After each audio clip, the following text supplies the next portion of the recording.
Hello दोस्तों, नमस्कार। SM किसी चैनल में मैं आप सभी लोगों का दिल से बहुत बहुत स्वागत करता हूं। अगर आपने पहली बार विजिट किया है जरूर चैनल को सब्सक्राइब कर लेना। उसी के साथ साथ free stock market classes, let's learn stock market and finance, दोनों चैनल को चाहो तो फॉलो करके यहाँ पे रख सकते हो। दोनों चैनल के लिंक आपको ऊपर आई बटन पे नीचे डिस्क्रिप्शन में मिल जाएंगे। एंड आज के दिन के जितने भी वीडियोस थे सबके लिंक मैंने नीचे डिस्क्रिप्शन में यहाँ पे दिए हैं। ठीक है, नोटिफिकेशन का इशू अभी भी यहाँ पे चल रहा है, सो लिंक आपको नीचे दिए हैं, आप चाहो तो उनको स्टडी यहाँ पे कर सकते हो। सो चले दोस्तों, फिलहाल तो इस वीडियो को स्टार्ट कर लेते हैं। ठीक है दोस्तों, अभी हम लोग आ चुके हैं बिल्कुल हमारे नॉर्मल स्क्रीन के ऊपर। एंड यस दोस्तों, यहाँ पे हम लोग बात करने वाले एक बहुत ही सॉलिड खबर के बारे में। ठीक है, काफ़ी इसकी चर्चा यहाँ पे चल रही है। तो पूरा ड्रामा क्या चल रहा है, क्या है कॉन्टेक्स्ट, इफ़ एंड बट का क्या खेल चल रहा है, सारी चीज़ें आपको इसी एक वीडियो में क्लियर होते हुए देखने को मिलने वाली है। एंड इस चीज़ के चलते जो बातें यहाँ पे बोली जा रही है, कौन सा सेक्टर से रिलेटेड, यहाँ पे एक डर का माहौल हम लोग को देखने को मिल रहा है। एंड यूजुअली हुआ क्या है दोस्तों कि इस प्रकार की चीज़ अभी तो 25 तो ख़त्म ही हो गया, मतलब आप पकड़ लो, चलो 2-2.5 साल पहले हम लोग को देखने को मिली थी सेम चीज़। तब एक कुछ रिएक्शन देखने को मिला था जो काफ़ी नेगेटिव था। एंड सेम चीज़ वो रिपीट होते हुए देखने को मिली है। चलिए पूरी चीज़ों को एग्जैक्टली खबर क्या है, ड्रामे को क्लियर कट कवर करने की कोशिश करते हैं। तो दोस्तों, इसके पीछे का असली रीज़न है नितिन गडकरी जी। यस, अलग अलग प्रोग्राम्स ये अटेंड करते रहते हैं, आप सभी लोगों को पता ही है। एंड अलग अलग इनके इंटरव्यूज़ होते हैं, अलग अलग इनके भाषण भी होते हैं, अलग अलग इनके स्पीचेस भी रहते हैं। एंड आप सभी लोगों को पता ही है, रिस्पॉन्सिबल मिनिस्टर है, तो जो कुछ भी ये बोलेंगे सो आप सभी लोगों को पता ही है कि आने वाले समय में क्या पता गवर्नमेंट उस चीज़ को इम्प्लीमेंट भी यहाँ पे कर दे, पॉसिबिलिटी होती है। नितिन गडकरी जी की बात करें तो फिलहाल वो कहाँ पे चले गए थे आपको पता ही है। 2 दिन दिल्ली के दौरे के ऊपर हम लोगों को देखने को मिल रहे थे। एंड वहाँ पे उन्होंने एक बात बताई कि उनको इन्फेक्शन हुआ। क्यों, आपको पता ही है, एयर पोल्यूशन के चलते एक्यूआई काफ़ी ख़राब है दिल्ली का। ऐसी कोई बात नहीं कि बाकी शहर पे एक्यूआई बहुत ही बढ़िया है, बट दिल्ली की हालत काफ़ी ख़राब है, हर किसी को यहाँ पे पता ही है। एंड इसी चीज़ के चलते उन्होंने यहाँ पे कुछ कंसर्न रेज किए, खास करके उन्होंने बताया है कि सबसे बड़ा दिक्कत यहाँ पे हो रहा है ट्रांसपोर्ट सेक्टर के चलते। यस, मतलब जो दिल्ली की जो हवा ख़राब हम लोग को देखने को यहाँ पे मिल रही है, उन्होंने बताया कि 40% जो पोल्यूशन हो रहा है दिल्ली में, ये हमारे सेक्टर, हमारा मतलब वही ट्रांसपोर्टेशन के चलते ये चीज़ें हम लोग को होती हुई देखने को मिल रही है। ये पॉइंट उन्होंने सामने यहाँ पे रखा हुआ है। और अगेन उन्होंने ये लॉजिक यहाँ पे बताया है, मेरी बात नहीं, आप देख सकते हो, खुद उनके शब्द है कि 22 लाख करोड़ इतना अमाउंट हम किसके ऊपर खर्च करते हैं, बाहर से फ्यूल मंगवाने के लिए। एंड उससे क्या हो रहा है, इतना ज़बरदस्त पोल्यूशन हम लोग को होते हुए देखने को यहाँ पे मिल रहा है। एंड इसी चीज़ को लेकर मतलब वापस हम लोग को चर्चा स्टार्ट होते हुए देखने को यहाँ पे मिल गई। किस कॉन्टेक्स्ट में, तो जैसे कि मैंने आपको बताया 2-2.5 साल पहले भी सेम चीज़ नितिन गडकरी जी ने यहाँ पे सामने रखी हुई थी कि पोल्यूशन में सबसे बड़ा योगदान अगर किसी का है तो वो ट्रांसपोर्टेशन सेक्टर का है। एंड इसमें पेट्रोल डीजल का बहुत बड़ा योगदान हम लोग को देखने को मिल जाता है। एंड सेम चीज़ उन्होंने 2 साल पहले जब यहाँ पे बोली थी तो उन्होंने एक बहुत बड़ा सुझाव यहाँ पे निर्मला सीतारमण जी को दिया था। क्या सुझाव दिया था कि ये जो पेट्रोल डीजल की गाड़ियाँ हैं, खास करके डीजल की गाड़ियाँ, इनके ऊपर और टैक्स बढ़ा दो, पहले से ही टैक्स है और इंक्रीज कर दो। अभी आप सभी लोगों को पता ही है कि गाड़ी मतलब ये गुड्स एंड सर्विसेज के इसमें आती है। ठीक है, 2 प्रकार के टैक्स होते हैं, एक होता है डायरेक्ट टैक्स, इनकम टैक्स, उसको तो कुछ कर नहीं सकते। ये किस कैटेगरी के अंदर आता है, यस, ये सामान मतलब जीएसटी के अंडर आता है। इन्होंने, आप यहाँ पे देख सकते हैं, नितिन गडकरी जी ने निर्मला सीतारमण जी को लिटरली यहाँ पे ये बात कही थी कि एडिशनल 10% जीएसटी लगा दो डीजल गाड़ियों के ऊपर, क्योंकि इस चीज़ के चलते भयंकर पोल्यूशन हो रहा है। एंड ये जैसी चीज़ हम लोग को देखने को यहाँ पे मिली थी दोस्तों, लिटरली हम यहाँ पे कह सकते हैं कि मतलब जो ये इससे रिलेटेड काम करने वाली जो कंपनियां थी वो ज़बरदस्त हम लोग को गिरते हुए देखने को यहाँ पे मिली थी। ये अभी की बात नहीं है, इसके पहले की यहाँ पे बात है, जहाँ पे आप देख सकते हैं, देखिए, draft a letter to a finance minister Nirmala Sitharaman ji request कि जीएसटी हाइक कर दो इनके ऊपर। और आप तारीख भी देख सकते हो, ये 12 सितंबर को ये चीज़ हम लोग को देखने को यहाँ पे मिली थी। एंड उन्होंने ये भी बताया था कि यहाँ पे कि जो कंपनीज है ये खुद से तो यहाँ पे करेगी नहीं, मतलब कि सिर्फ इलेक्ट्रिक व्हीकल यहाँ पे गाड़ी बनाओ, ठीक है, पेट्रोल डीजल की गाड़ी यहाँ पे ना बनाओ, तो ऐसा नहीं करेंगे ना। तो उन्होंने बताया था कि इतना टैक्सेस यहाँ पे लगा दो इन कंपनीज के ऊपर, इतना डिफिकल्ट हो जाएगा इन कंपनीज के ऊपर डीजल की गाड़ी बेचना। ये बात खुद गडकरी जी ने बोली थी कि reduce the diesel vehicle production और else I will increase the tax.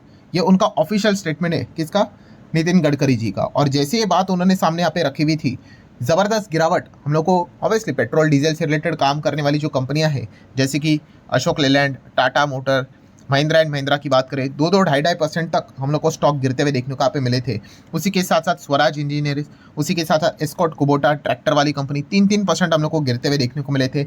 उसी के साथ साथ HPCL, BPCL, IOC जो पेट्रोलियम कंपनी हम लोग को देखने को यहाँ पे मिल जाती है, OEM देखने को मिल जाते हैं, 3-3, 4-4% तक नीचे आते हुए हम लोग को देखने को मिली थी उनके जस्ट एक स्टेटमेंट के चलते। और इससे हुआ क्या दोस्तों, सोशल मीडिया के ऊपर ज़बरदस्त तरीके से आउटरीच हो गया। यस, आपको पता ही है सोशल मीडिया के ऊपर काफ़ी नेगेटिव कमेंट्स, काफ़ी ज़्यादा वो बड़ा बोलना यहाँ पे स्टार्ट किया, काफ़ी ज़्यादा मतलब प्रेशर भी यहाँ पे बनाया गया। सोशल मीडिया एक अच्छा साइन हम लोग को ज़रूर देखने को मिल जाता है। एंड जैसे ये प्रेशर यहाँ पे डेवलप हुआ, फिर उसके बाद मतलब आप देख सकते हैं, देखिए 12 सितंबर 2023 की बात है, जैसे मैं बोला था ना कि 2-2.25 साल पहले की बात है। उन्होंने बोला था से बाय टू द डीजल, बहुत बड़ा टैक्स में यहाँ पे लगाने वाला हूँ।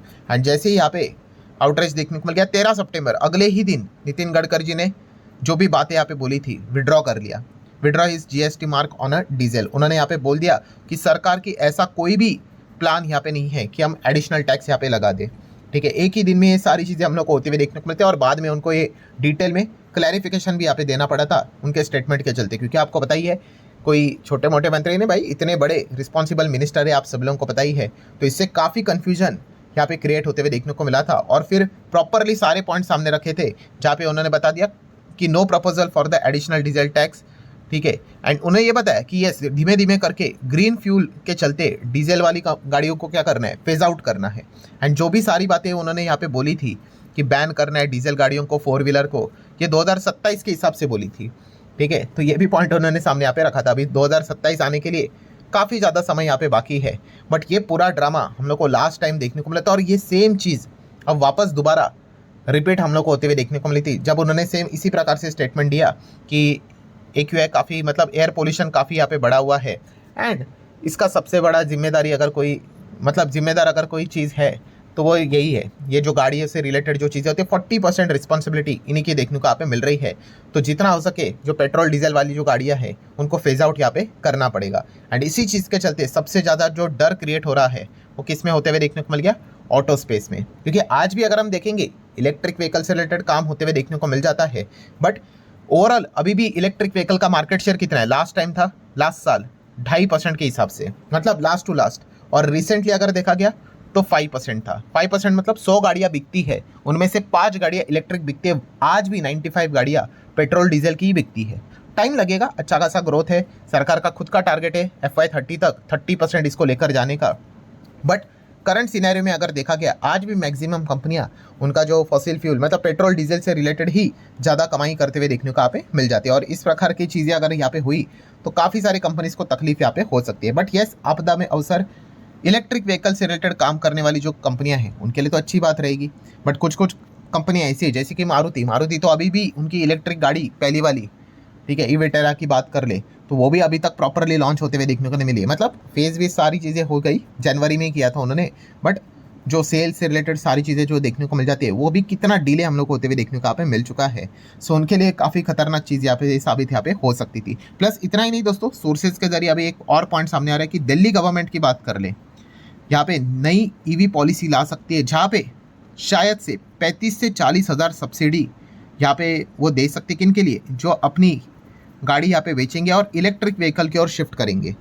यस, अपनी जो पेट्रोल डीजल की जो गाड़ी है उसको बेचेंगे और इलेक्ट्रिक व्हीकल की ओर शिफ्ट करेंगे, उनको ये 35 से 40 हज़ार की सब्सिडी मिलेगी। बट ये किसके लिए है, ये है दोस्तों 2 व्हीलर के लिए। Yes, Delhi plan 35 to 40,000 subsidy for the EV 2 wheeler under the new policy. ठीक है, अभी तक हुआ नहीं, सोर्सेज के जरिए ही है। मतलब क्या कि मान लो 1 लाख की गाड़ी होगी तो आपको 60,000 में मिल जाएगी। ठीक है, ये पॉइंट हम लोग को फिलहाल तो देखने को मिल रहा है। बट आपको क्या करना पड़ेगा, आपका जो बाइक है पेट्रोल डीजल वाला जो कुछ भी है, ठीक है, पेट्रोल के होते हैं, वो आपको हटाना पड़ेगा और EV बाइक यहाँ पे लेनी पड़ेगी। तो ये पॉइंट फिलहाल तो सामने आ रहा है। अभी लेट्स सी इसका एग्जीक्यूशन होता है कि नहीं, बातें ही फिलहाल तो देखने को मिल रही है। बट यस, अगर इसका एग्जीक्यूशन हुआ दिल्ली में तो किसके लिए गुड न्यूज़ साबित हो सकती है, EV सेगमेंट में जो काम करने वाली बाइक वाली कंपनियां, उनके लिए ये वरदान साबित हो सकता है। और इसमें लीडर पोजीशन पे कौन चल रहा है फिलहाल, तो TVS Motor with the market share of 26%, then Bajaj Auto with the market share of 22%, then Ather Energy 18%, Hero MotoCorp 10% and Ola Electric तो भाई अभी 7% सिंगल डिजिट में आ चुका है। एक ज़माने में 50% प्लस चलता था, वहाँ से गिर कर 7% तक आते हुए देखने को मिला। जिस प्रकार से ये नीचे आए हैं अब तो ये देखने वाली बात है कि मतलब और कितना नीचे जाएंगे। सो अगर ये दिल्ली से रिलेटेड टू व्हीलर वाली सब्सिडी वाली अगर खबर सामने आ जाती है तो पहले जो टॉप 4 कंपनीज हम लोग को देखने को मिल रही है, इनका बिजनेस बढ़ने का चांसेस यहाँ पे हो सकता है। ठीक है, सो जितने भी इंपॉर्टेंट पॉइंट्स थे दोस्तों वो सारे यहाँ पे मैंने कवर कर लिए हैं। आशा करता हूँ वीडियो हेल्पफुल लगा होगा, चाहो तो लाइक एंड शेयर कर सकते हो। चलिए मिलते हैं अगले वीडियो में, तब तक के लिए बाय बाय।